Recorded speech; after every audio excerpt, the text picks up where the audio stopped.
नमस्ते दोस्तों, कैसे हैं आप सब। उम्मीद करता हूं कि आप सभी बढ़िया ही होंगे। अगर आप ऐसे ही खौफनाक, दिल दहला देने वाली और सच्ची घटनाओं पर आधारित कहानियां सुनना पसंद करते हैं तो अभी मेरे चैनल को सब्सक्राइब जरूर कर लीजिएगा, क्योंकि यहां आपको ऐसे ही कहानियां मिलेंगे जो आपकी रूह तक हिला देगी। क्या आप तैयार हैं उस खौफनाक मंजर को महसूस करने के लिए जिसे धर्मपुर गांव के लोग आज भी बंद आंखों से देखते हैं। आज मैं आपको उस हवेली के अंदर ले चलूंगा जहां की दीवारों से आज भी खून रिश्ता है और जहां की आग ठंडी कभी नहीं हुई। यह कहानी है उस पापी राजा देवदत्त की और उन 5 दोस्तों की जिन्होंने अनजाने में नर्क का दरवाजा खटखटा दिया था। गौर से सुनिएगा, क्योंकि यह हॉन्टेड भूतिया कहानी आपके रोंगटे खड़े करने के लिए बहुत काफी है। चलिए शुरू करते हैं राजा के उस महल का काला सच। साल 1996 की बात है। धर्मपुर गांव के बीचों बीच विशाल हवेली किसी आदमखोर राक्षस की तरह खड़ी थी। उसका मालिक राजा देवदत्त सिंह धन और शक्ति के अहंकार में इतना अंधा हो चुका था कि वह इंसानियत भूल गया था। उसकी गंदी नजर गांव की मासूम बेटियों पर रहती थी।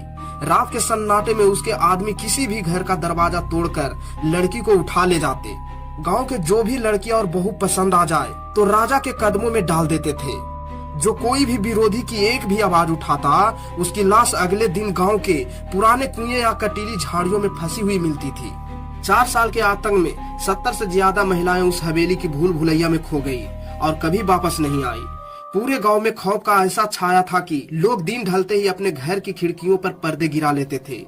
लेकिन राजा ने 10 साल की मासूम सीमा को अपनी हवस का शिकार बनाना चाहा तो पूरे गांव का खून खौल उठा। मसालों की रोशनी में हजारों की भीड़ ने हवेली को घेर लिया। गुंडों और गांव वालों के बीच खूनी संघर्ष हुआ। अंत में लोगों ने हवेली को बाहर से ताला लगाकर आग के हवाले कर दिया। उस रात राजा देवदत्त और उसके पापी साथी जिंदा जलकर राख हो गए, लेकिन उनकी रूहें उसी खंडर में कैद होकर रह गई। सालों तक वह हवेली वीरान रही, लेकिन कुछ समय पहले गांव के ही 5 निडर दोस्तों ने एक जानलेवा गलती कर दी। उसमें से एक लड़का बहुत ही जिद्दी और निडर था, जिसका नाम था रोहित। रोहित भूत प्रेत की बातों पर यकीन नहीं करता था। उसने अपने बाकी 4 दोस्तों को उकसाया कि वे उस हवेली के अंदर जाकर रात बिताएंगे। गांव के बुजुर्गों ने उसे हाथ जोड़कर मना किया, पर जवानी के जोश में उन्होंने किसी के न सुनी। वे 5 दोस्त शाम के धुंधके में हवेली की टूटी हुई दीवार फांदकर अंदर घुस गए। वे सीधे उसी कमरे में पहुंचे जहां कभी राजा देवदत्त रहा करता था। वहां जाते ही सारा माहौल नॉर्मल था। ऐसा लग रहा था कि वहां कुछ हुआ ही ना हो। वहां पहुंचकर उन्होंने हंसी मजाक शुरू किया और शराब की पार्टी करने लगे।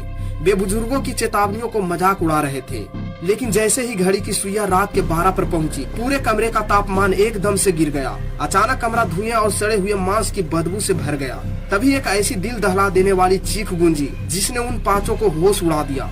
हवेली के अंदर से ऐसी आवाजें आने लगी जैसे वहां आज भी कोई जिंदा जल रहा हो। उन 5 दोस्तों को ऐसा महसूस हुआ कि उनके शरीर पर आग की लपेटें रेग रही है, जबकि वहां कोई आग नहीं थी। वे दर्द से चिल्लाने लगे, पर हवेली की भारी दरवाजे अपने आप बंद हो गए।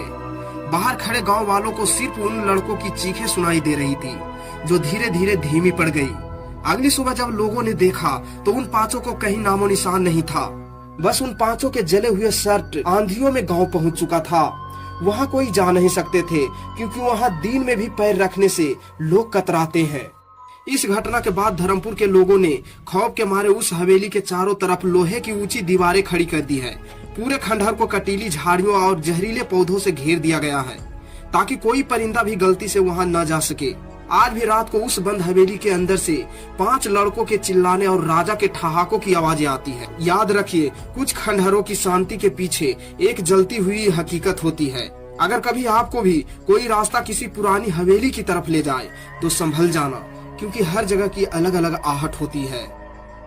दोस्तों, अगर वीडियो अच्छा लगा हो तो लाइक करें और चैनल को सब्सक्राइब जरूर करें, क्योंकि अगली कहानी और भी ज्यादा खतरनाक होने वाली है।